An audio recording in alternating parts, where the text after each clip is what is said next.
ఒక ఊళ్ళో కేశవుడు అనే వ్యక్తి ఉండేవాడు. అతడు తన తల్లిదండ్రులతో కలిసి జీవించేవాడు. వారు జమీందారు వద్ద పొలం కౌలుకు తీసుకుని ముగ్గురు కష్టపడి బ్రతికేవారు. ఒకసారి కేశవుడి తల్లికి జబ్బు చేస్తుంది. ఊళ్ళోని వైద్యుడికి చూపిస్తే, ఈ జబ్బుకి వైద్యం చేయడం కష్టం, పెద్ద వైద్యుడికి చూపించాలి అని, అది కూడా చాలా ఖర్చుతో కూడుకున్న పని అని వైద్యుడు చెబుతాడు. అంత డబ్బు ఎక్కడి నుండి తీసుకురావాలో కేశవుడికి అర్థం కాదు. మరో రాజ్యానికైనా వెళ్ళి కష్టపడి పనిచేసి డబ్బు సంపాదించాలని అనుకుంటాడు కేశవుడు. ఆ రాజ్యానికి వెళ్ళాలంటే సముద్ర ప్రయాణం చేయాల్సి ఉంటుంది. కేశవుడు సముద్ర ప్రయాణం చేస్తుండగా తుఫానులో చిక్కుకొని గల్లంతవుతాడు. సముద్రంలో కొట్టుకుపోయిన కేశవుడు కళ్ళు తెరిచి చూసేసరికి ఏదో దీవిలో ఉంటాడు. ఆ దీవి చూడడానికి ఏదో ప్రత్యేకంగా ఉంది అని అనుకుంటాడు కేశవుడు. అక్కడ సముద్ర జలాల్లో పెద్ద పెద్ద చేపలు ఉండటం, వాటిని తినడం కోసం దీవిలో బోలెడు డేగలు ఉండడం గమనిస్తాడు కేశవుడు. దీవిలో కొంచెం దూరం నడుస్తూ వెళ్ళగా ఒక పెద్ద లోయ కనిపిస్తుంది కేశవుడికి. లోయ ఏదో ప్రత్యేకంగా కనిపిస్తుందని గమనించిన కేశవుడికి లోయలో మిలమిలా మెరుస్తూ వజ్రాలు కనిపిస్తాయి. వజ్రాలు చూసి తన పంట పండిందని సంతోషపడతాడు కేశవుడు.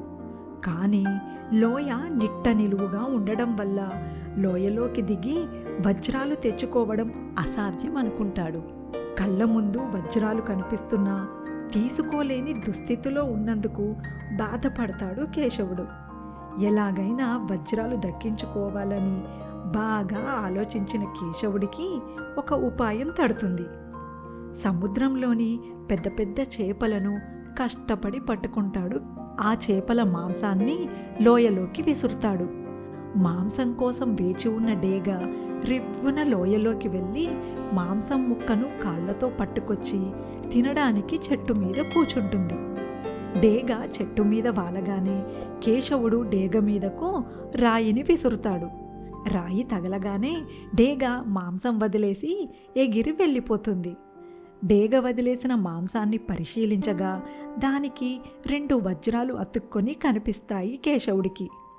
తను వేసిన పథకం ఫలించిందని సంతోషంగా వజ్రాలు తీసుకుంటాడు కేశవుడు. అదే విధంగా ప్రయత్నించి మరికొన్ని వజ్రాలు సేకరిస్తాడు.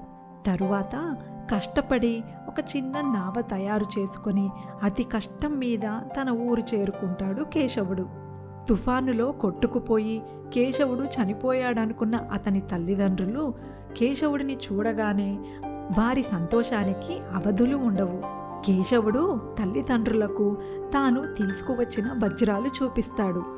ఆ వజ్రాలు ఎక్కడివని వారు అడగగా జరిగినదంతా వివరిస్తాడు కేశవుడు. ఎలాంటి కష్టం లేకుండా తల్లికి మెరుగైన వైద్యం చేయిస్తాడు. తల్లి ఆరోగ్యం కుదుట పడ్డాక మిగిలిన వజ్రాలతో ఇల్లు పొలం కొనుక్కొని ముగ్గురు సంతోషంగా జీవిస్తారు.